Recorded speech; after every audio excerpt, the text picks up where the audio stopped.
Gervonta Tank Davis lost against Lamont Roach. You know what I'm saying? And I'm saying this as a Gervonta Tank Davis supporter.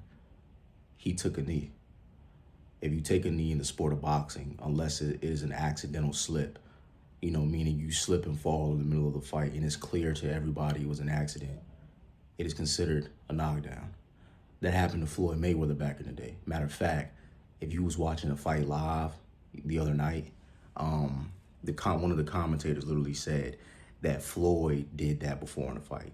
He hurt one of his hands and he ended up taking a knee. The fighter did not hurt Floyd. Floyd Mayweather hurt one of his hands after he hit the fighter and he had to take a knee. And they counted it against him as a knockdown. He still won the fight because, of course, he's Floyd Mayweather. He's the greatest ever. But it counted as a knockdown. So in reality, you know what I'm saying, despite of Tank saying he had hair grease in his eye, whatever the case may be, that should have counted as a knockdown. But even outside of the knockdown, I still think that Tank was going to lose the fight because he wasn't mentally locked in. You know what I'm saying? He better be grateful that they counted the fight as a draw instead of a loss. Because in reality, man, there were so many different problems with this fight. The first problem in this fight was obviously him taking a knockdown, which I've already mentioned. The second problem in this fight is when he was arguing with the referee. If you was watching the fight live, Tank was literally arguing with the ref in the middle of the rounds. He wasn't arguing with the ref after the rounds were over. He was arguing with the ref while standing in the middle of a ring fighting Lamont Roach. And Tank had his hands down. And Lamont ended up hitting Tank, I think, with a left hook or a left overhand shot, whatever you want to call it. And I'm sitting there, I'm just like, Tank, why are you arguing with the referee in the middle of the round? And if you are a boxing fan, you know you are supposed to protect yourself at all times. You are supposed to protect yourself at all times. And he didn't do that. So that's the second problem that I saw with this fight. That was a clear example of Tank not being locked in. You not protecting yourself at all times and arguing with the referee is a clear example you weren't mentally locked in. The third problem I saw with this fight was Tank was arguing with his coaches. Once again, if you were watching the fight live, Tank literally went to the corner after the round was over. I don't remember what round it was. It probably was like round 5 or 6, whatever. He went to the corner and started yelling at his coaches. And he told his coaches, listen to me, and started yelling at him. You can go hook up the clip on YouTube, by the way.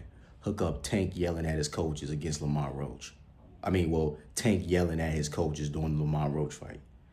And I'm sitting and I'm like, why are you arguing with your coaches for? When you go to the corner after a round, that's not the time to argue with your coaches. That is the time to shut up and listen to them so they can give you advice on how to beat the fighter that is in front of you. I've never seen Tank argue with his coaches like that before. So I think that was a sign of frustration. The fourth problem that I have with this fight is that Tank replaced his main coach. Tank's main coach is named Calvin Ford. You may not know this, but I know this as a Gervonta Tank Davis supporter. His main coach and trainer since he was a kid was Calvin Ford. And for this fight, for whatever reason, he had Calvin Ford as the second assistant coach. And he had this new dude named Barry Hunter as the main coach. I don't understand why you would do that. I don't understand why you would replace your main coach, Calvin Ford, with this new coach, when Calvin has been here every step of the way. When Tank went against Ryan Garcia in 2023, which, by the way, is the 6th highest pay-per-view fight in boxing history, Calvin Ford was there when he won against Ryan Garcia. Floyd Mayweather was there when he won against Ryan Garcia. So why switch up the whole team? Why replace Barry Hunter? Replace Calvin Ford for Barry Hunter? I don't understand that. But in all honesty, I think I know why. I think it's because Tank is a professional crash out. And I'm saying this as a Gervonta Tank Davis supporter. He gets mad at people, even his team and his coaches, when things don't go his way. I've seen Gervonta Tank Davis argue with Calvin Ford at training camp. You know what I'm saying? Not for this one, but for the old training camps when he went against other fighters, him and his coach, Calvin, would be arguing. You know what I'm saying? And Tank would be getting mad and so on and so forth. Tank has a history, bro, of crashing out on his coaches, bro. So I'm sure, you know what I'm saying, Tank and Calvin probably got in an argument. And he said, you know what, forget you. You know what I'm saying? Yo, I'm putting you a second, and I'm about to get a new guy in here. And look how that turned out. And you want to know what's funny?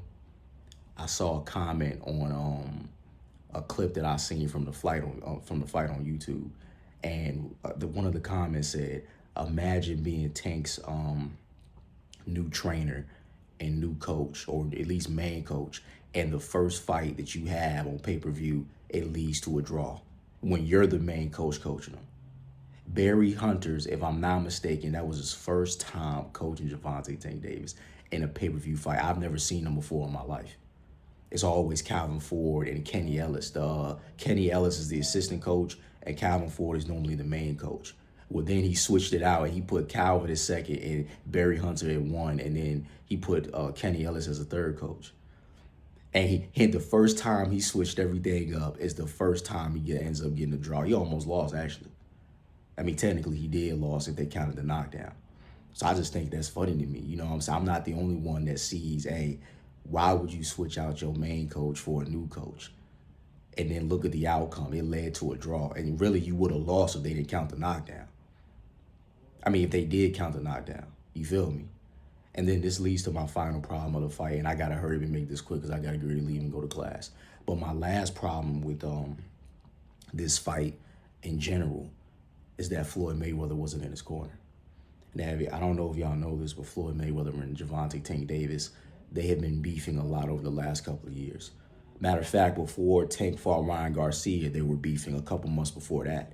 But somehow they swept the beef under the rug, and Floyd was there when he fought Ryan Garcia. And Tank needed that. Tank needed Floyd in his corner for the 6th highest pay-per-view fight of all time against Ryan Garcia, because Tank knew that Ryan Garcia was no joke.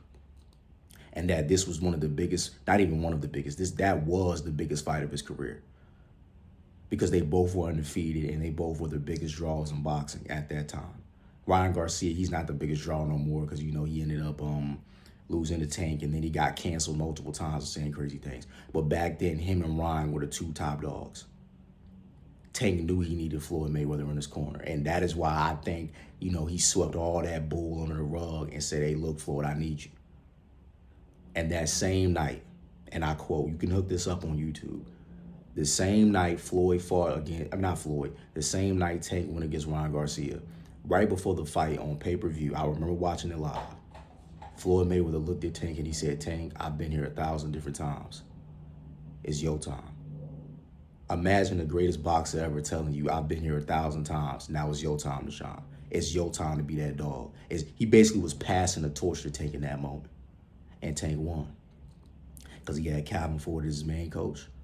And he had Floyd Mayweather, the greatest boxer that has ever lived. He's the only fighter to be 23 or 24 world champions. No other fighter has ever done that. And he's the first fighter to make $1 billion in the sport of boxing. He's the greatest ever. He had him in his corner that night. That's why he won. There's no way that Lamont Roach, who was a no-name fighter, should have been able to do Gervonta Tank Davis like that. There's no way. What Lamont Roach did is what everybody expected Ryan Garcia to do, because he's a much taller, bigger, stronger guy than Gervonta.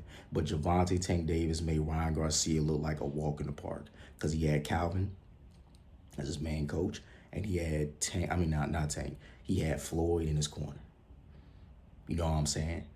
So I think going forward, if Tank wants to stay undefeated, he needs to put Calvin Ford back as his main coach, and he needs to get Floyd Mayweather back in his corner. In all honesty, I don't even know if that's going to be possible, because, you know, Floyd and Tank started beefing again last year. So I don't know if they will ever rekindle and put all that under the rug. But for Tank's sake, he better put his pride and ego to the side. Because I'm telling you right now, as a Gervonta Tank Davis supporter, I'm letting you know now, you have to look at the facts. After what we seen the other night, if he does not get Floyd back in his corner, and Calvin Ford is the main coach, he will lose. And let me say this before I gotta hurry up and end this video and go to class. Floyd said something about Tank a couple years ago, and it's very true. He said, when Tank fights with his heart and he's not using his head, he said Tank is an okay fighter.